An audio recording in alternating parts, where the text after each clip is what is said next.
العالمین والصلاة والسلام علی سید الانبیاء والمرسلین اما بعد فاعوذ باللہ من الشیطان الرجیم بسم اللہ الرحمن الرحیم۔ الحمدللہ سورہ مومن چل رہی ہے اور اس میں اصل ہمارا ٹاپک جہنم ہے، اور اس میں فرعون کے بارے میں اللہ تعالیٰ نے بیان فرمایا کہ اس کی قوم کا ایک شخص تھا جو ایمان لایا تھا اور اس نے اپنے ایمان کو چھپا کر رکھا تھا۔ جب انہوں نے موسیٰ علیہ السلام کے خلاف آخری حربہ استعمال کرنے کی کوشش کی کہ آر یا پار کا معاملہ، کیا وہ رہیں گے یا ہم رہیں گے، تو اس شخص نے اتمام حجت کے لیے بھرے دربار میں کھڑے ہو کر انہیں بڑی نصیحتیں کی، وہ پورا بیان ہوا، اور آخر میں چونکہ اب یقینی سی بات ہے کہ آپ ظالم کے سامنے، متکبر کے سامنے جب بھی حق بات کہیں، چاہے کتنے پیار سے کہیں، کتنے ہی نرم لہجے میں کہیں، وہ اسے اپنے خلاف ایک ذلت کا معاملہ سمجھتا ہے، اور پھر ایسے لوگوں کو مزہ چکھایا جاتا ہے۔ کہتے ہیں اس کو مزہ چکھاؤ، میرے سامنے کیسے بولا یہ؟ تو یہ تکبر، غرور جو ہے کوٹ کوٹ کے بھرا ہوتا ہے ان لوگوں میں جن کے پاس بڑی زمینیں ہیں، بڑی جائیدادیں ہیں، اور وہ سمجھتے ہیں کہ معاذ اللہ ثم معاذ اللہ پوری دنیا کے اعتبار سے اگر دیکھا جائے تو یہ چھوٹی سی چیزیں اپنے پاس رکھ کر سمجھتے ہیں کہ معاذ اللہ ہمیں ساری خدائی حاصل ہو گئی، اور پھر وہ جس کو چاہتے ہیں ختم کر دیتے ہیں، جس کو چاہتے ہیں اس کو مٹانے کی کوشش کرتے ہیں۔ لیکن اللہ تبارک و تعالیٰ سے بڑا تو کوئی بھی نہیں، اس سے زیادہ عظمت کوئی حاصل نہیں کر سکتا، اس سے زیادہ طاقت والا کوئی نہیں ہے۔ پھر اللہ تعالیٰ ایسوں کو ذلیل کرتا ہے، رسوا کر دیتا ہے۔ آپ دنیا میں بھی ایسے کئی مناظر دیکھیں گے، اور خود قرآن اس بات کی گواہی دے رہا ہے۔ تقریباً 4000 سال تک زندہ رہنے والا فرعون، اور اس طرح کی زندگی کے کبھی ایک مرتبہ بھی اسے سر درد بھی نہیں ہوا، صحت والی زندگی اور بڑی بادشاہت، خدائی کا دعویٰ کرتا تھا، لوگ سجدے کرتے تھے، اور کوئی اس کے خلاف آواز نہیں اٹھا سکتا تھا، اتنا طاقتور۔ اور اس کے دربار میں ایک شخص کھڑا ہوا، اللہ تعالیٰ کی رضا کے لیے بولا، اور اللہ تعالیٰ فرماتا ہے کہ اللہ تعالیٰ نے اسے ان کے مکر کی برائیوں سے بچا لیا اور فرعون والوں کو عذاب میں مبتلا کر دیا۔ تو اچھی طرح یاد رکھیں، اگر کوئی بھولے سے مجھے کوئی ایسا سن رہا ہے، بھولے سے کہ لفظ میں نے اس لیے کہا کہ اکثر جو لوگ ہوتے ہیں وہ دینی معاملات کبھی دیکھتے ہیں، خصوصاً جو ذرا تکبر میں خاص طور پہ مبتلا ہوتے ہیں، وہ اپنے ہی معاملات میں مشغول ہوتے ہیں۔ تو ایسے افراد اگر کوئی سن رہا ہے، اسے اللہ کے غضب سے ڈرنا چاہیے۔ ہم نے یہ مشاہدہ کیا، اگر کوئی طاقتور ہونا اور اپنی جو رعایا ہے اس پہ ظلم نہیں بلکہ پیار محبت کا معاملہ کرے، تو وہ سمجھ لیجئے کہ حقیقی بادشاہ ہے، لوگ اس کے لیے جانیں قربان کرنے کے لیے تیار ہو جائیں گے۔ لیکن اس کے برعکس اگر کوئی ظالمانہ طریقے سے حکومت کر رہا ہے، ظالمانہ طریقے سے مسلط ہے، لوگ جب تک اس کی طاقت باقی ہے اس کے سامنے جھکے رہیں گے، اور جہاں اس کی طاقت ختم ہوگی ایک بھی اس کا ساتھ نہیں دے گا، سب چھوڑ کے بھاگ جائیں گے۔ تو ایسے لوگوں کو ڈرنا چاہیے، اچھا عمل کریں، لوگوں کو اپنا بنائیں، پیار دیں، محبت دیں۔ آپ مر کے قبر میں جائیں گے، یہ دعائیں کرتے رہیں گے،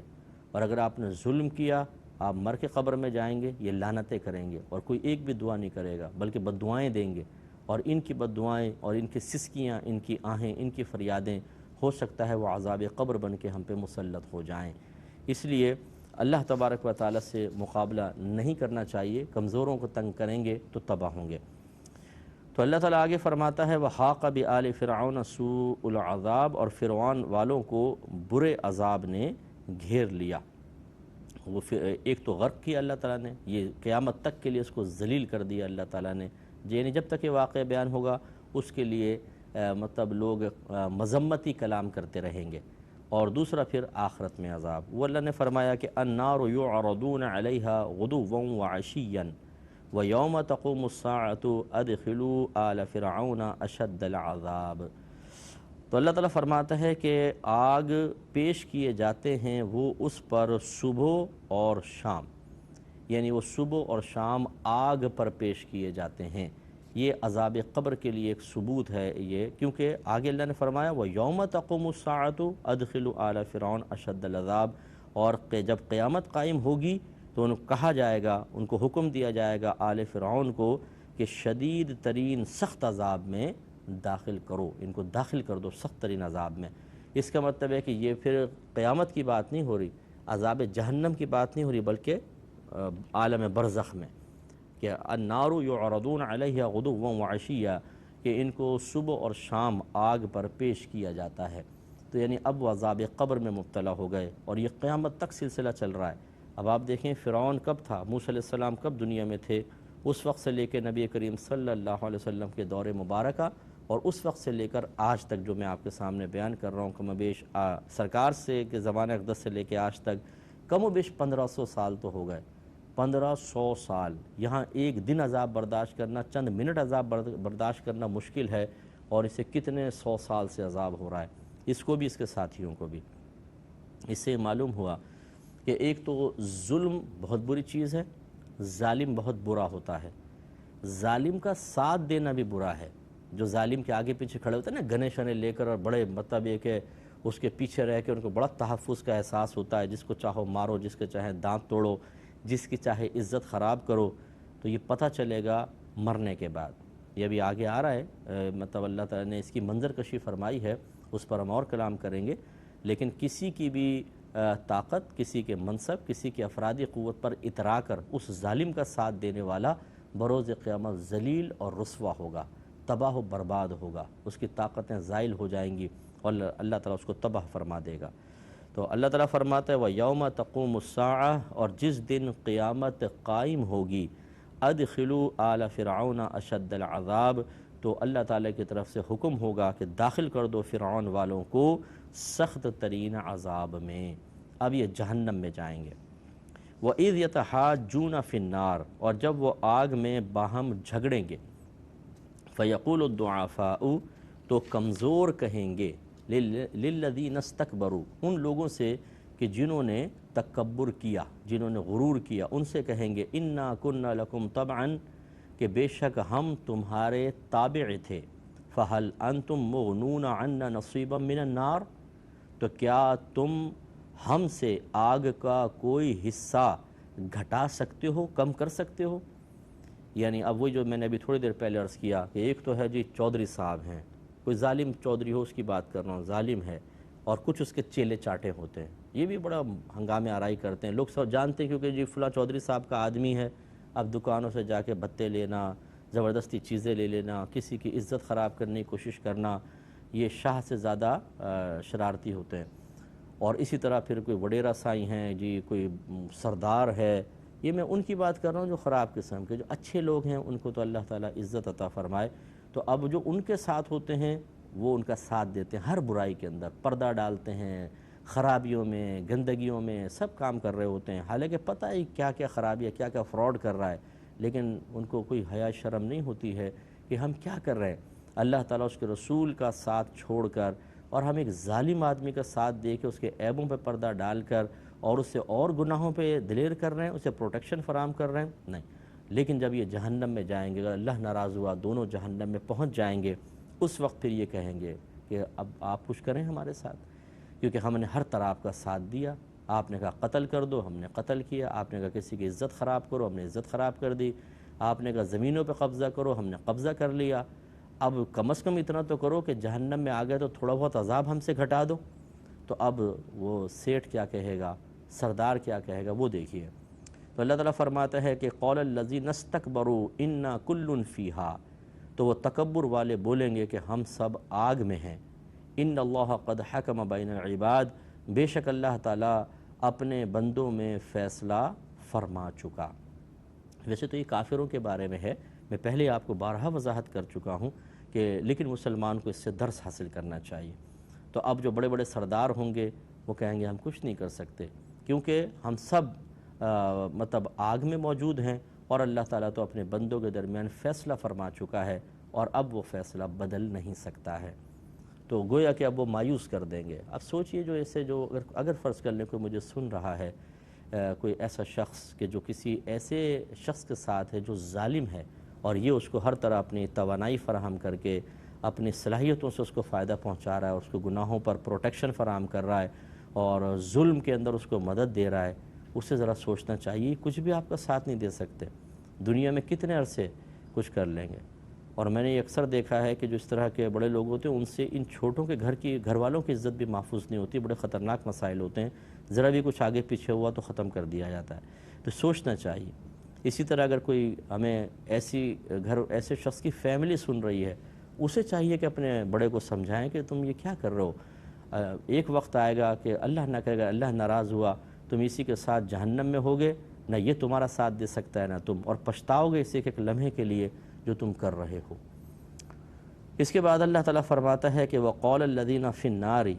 اور وہ لوگ جو آگ میں ہیں اس کے لِخَزَنَةِ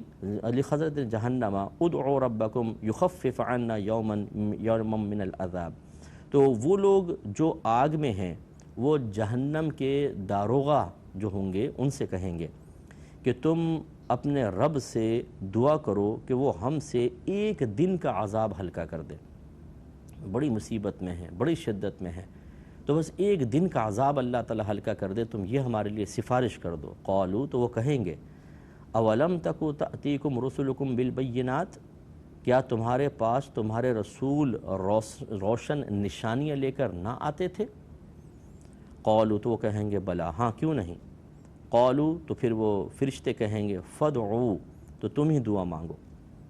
وما دعاء الکافرین الا فی ضلال، اور کافروں کی دعا نہیں مگر گمراہی میں۔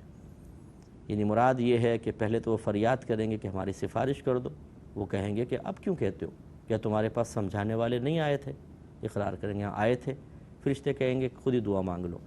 پھر وہ اللہ کی بارگاہ میں فریاد کریں گے، لیکن ان کی فریاد گمراہی میں چلی جائے گی، یعنی بھٹک جائے گی، وہ اللہ کی بارگاہ میں رسائی حاصل کرنے کی سعادت حاصل نہیں کر سکے گی، یعنی اب ان کی کچھ نہیں سنی جائے گی۔ تو خلاصہ کلام، اب اس میں ذرا غور و تفکر کریں کہ وہاں پر کافر کتنا پریشان ہوگا۔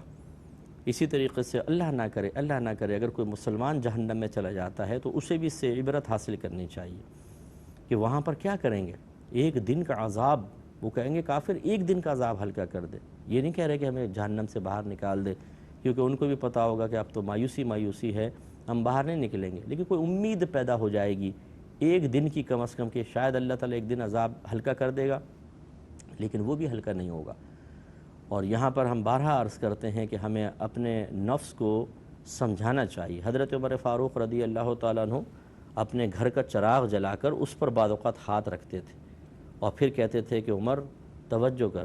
اگر تو نے ناانصافی کی، کوئی ظلم کیا اور صحیح طریقے سے تو نے اپنی حکومت کا فریضہ سر انجام نہ دیا تو اس آگ کو دیکھیں کتنی گرم آگ ہے،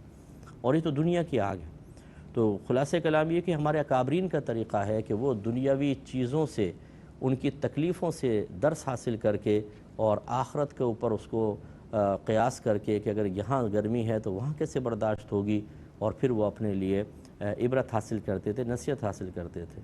ہمیں بھی چوٹ لگتی ہے، کبھی پاؤں میں چوٹ لگ گئی، کبھی ناخن زیادہ کٹ گیا، کبھی گرم آلو منہ میں ڈال لیا، کبھی اچانک چولہے کے قریب ہاتھ چلا گیا، کبھی تیل اچھٹ کر منہ پہ گر گیا، ہاتھوں پہ گر گیا، تکلیفیں ہوتی ہیں، سی سا ہو ہا کریں گے اور دوا وغیرہ لگا کے بھول جاتے ہیں۔ حالانکہ ان چیزوں پہ غور و تفکر فوراً کرنا چاہیے کہ یار آج مجھ سے میں اتنا نازک ہوں، ایک تیل کی چھینٹ اڑ کر ہاتھ پہ گری ہے تو جان نکل گئی، وہاں کیا ہوگا؟ جو اتنے لوگوں پہ ظلم کر رہے ہیں، ان کے مال کھا رہے ہیں، حرام کھا رہے ہیں، اللہ تعالیٰ کی نعمتیں حاصل کرتے ہیں، احسانات لے رہے ہیں، اور اس کے لیے 5 وقت سر جھکانے کے لیے تیار نہیں، ہوگا کیا ہمارا؟ کوئی پرواہ نہیں ہے۔ میرے آقا صلی اللہ علیہ وسلم نے فرمایا جو ایک نماز بھی جان بوجھ کر قضا کر دیتا ہے، اللہ تعالیٰ اس کا نام جہنم کے دروازے پر لکھوا دیتا ہے۔ جیسے وہ ویٹنگ لسٹ ہوتی ہے نا کہ بھئی اس روم میں کون کون جائے گا، کون کون بیٹھے گا، بعض اوقات تو یہ ویٹنگ لسٹ ہوتی ہے کہ جیسے انٹرویو دے رہے ہیں، بھئی ٹھیک ہے 1-2 کو لیا ہے، باقی ویٹنگ لسٹ میں ہیں، چیک کر لو۔ اسی طرح بعض اس روم میں بیٹھیں گے، بعض اس روم میں، تو وہاں پہ لسٹیں لگی ہوتی ہیں پوری۔ تو اسی طریقے سے سرکار فرماتے ہیں کہ جہنم کے باہر ان لوگوں کے نام لکھ دیے جاتے ہیں دروازے پر کہ جو نماز قضا کرتے ہیں، لیکن ہم بالکل خوفزدہ نہیں ہوتے ہیں۔ دنیا کے اندر کوئی نقصان پہنچنے کا صحیح اندیشہ ہو جائے تو راتوں کی نیند اڑ جائے، بات نہ کریں، چہرے سے مسکراہٹ غائب ہو جائے، کھانا کھانے کو دل نہ چاہے، لیکن آخرت کے بارے میں اللہ اس کے رسول بڑی سے بڑی خبر دے دیں، کبھی ایسی کوئی ایک کیفیت بھی ہم پر طاری ہوئی ہے؟ نہیں۔ کیوں نہیں ہوتی؟ اس لیے کہ ہمارا ایمان کامل نہیں ہے، ابھی نقص ہے اس میں۔ ایمان رکھتے ہیں لیکن کمزور ایمان ہے۔ جس کا کامل ایمان ہوتا ہے نا، کامل یقین، وہ کبھی بھی سستی نہیں کرے گا۔ اس لیے کوشش کریں میں بھی آپ بھی اپنے ایمان کو کامل کریں۔ تو اب وہاں پر وہ فریادیں کریں گے لیکن ان کی فریادیں نہیں سنیں گے۔ تو خلاصہ کلام یہ ہے کہ اللہ تبارک و تعالیٰ نے دنیا کے اندر موقع فراہم کیا ہے، ہمیں اس کی قدر کرنی چاہیے اور اپنے آپ کو روکنا چاہیے ہر بری کام سے، رسول کی نافرمانی سے، اللہ کی نافرمانی سے۔ اللہ تعالیٰ آگے فرماتا ہے کہ اِنَّا لَنَنْصُرُ رُسُلَنَا وَالَّذِينَ آمَنُوا فِي الْحَيَاةِ الدُّنْيَا وَيَوْمَ يَقُومُ الْأَشْهَادُ، بے شک ضرور ہم اپنے رسولوں کی مدد کریں گے اور ان لوگوں کی جو ایمان والے ہیں دنیاوی زندگی میں اور جس دن گواہ کھڑے ہوں گے، یعنی بروز قیامت اللہ مدد فرمائے گا۔ یوم لا ينفع الظالمین معذرتهم وَلَهُمُ اللَّعْنَةُ وَلَهُمْ سُوءُ الدَّارِ، جس دن ظالموں کو ان کے بہانے کچھ کام نہ دیں گے، ان کی معذرتیں کرنا، ان کے بہانے کرنا کچھ کام نہ دیں گے، اور ان کے لیے لعنت ہے اور ان کے لیے برا گھر ہے۔ تو اب خلاصہ دیکھیے اللہ تعالیٰ کیا فرما رہا ہے کہ رسولوں کی مدد ہوگی کیونکہ وہ اللہ کا پیغام لے کر آئے، انہوں نے تبلیغ کا فریضہ سر انجام دیا، اور ان لوگوں کی جو ایمان لائے، یعنی ایمان لانے والوں میں وہ جو نیک عمل بھی کریں یہ لازم ہے، لیکن کم از کم اگر کافر کے مقابلے میں دیکھیں تو جو ایمان لایا وہ جنت میں جائے گا، اگر بے عمل ہے ہو سکتا ہے اللہ تعالیٰ اپنی شان بے نیازی کے تحت اس کو معافی کر دے، اور یہ ہو سکتا ہے کہ اگر قہاریت اور جباریت اس کی صفات غالب آئیں اس شخص کے حق میں اور اللہ تعالیٰ نے اس کو جہنم میں ڈال دیا تو کچھ عرصے بعد بہرحال وہ باہر ضرور آ جائے گا۔ اب وہ کچھ عرصہ کتنا ہے وہ تو ہم نہیں بتا سکتے، وہ 100 سال بھی ہو سکتے ہیں، 200 سال، 1000 سال، 2000 سال، چند دن، چند مہینے، جتنا اللہ تعالیٰ چاہے، لیکن یہ ضرور ہے کہ کافر ہمیشہ ہمیشہ جہنم میں رہے گا، مومن باہر رہے گا۔ پھر مومن میں دو ہیں، گناہ گار اور نیک پرہیزگار تو سیدھے جنت میں جائیں گے، گناہ گار ہو سکتا ہے کہ جہنم میں جائے لیکن بہرحال باہر آئے گا۔ تو اب خلاصہ کلام یہ ہے کہ اللہ تعالیٰ فرما رہا ہے کہ اس دن کافروں کو ان کی کوئی معذرت نفع نہیں دے گی، ان پر لعنت ہوگی اور ان کے لیے برا گھر ہوگا یعنی جہنم ہوگا۔ دعا کیجیے اللہ تعالیٰ مجھے اور آپ کو جو صاحب ایمان ہیں اللہ تعالیٰ ہمیں ایمان پر استقامت عطا فرمائے، نیک پرہیزگار متقی بنائے، اور جو لوگ اسلام سے دور ہیں، مسلمان نہیں ہیں، ہم ان کے لیے بھی دعا گو ہے اللہ ان کو ایمان لانے کی توفیق عطا فرمائے۔ آمین۔ وآخر دعوانا ان الحمد للہ رب العالمین۔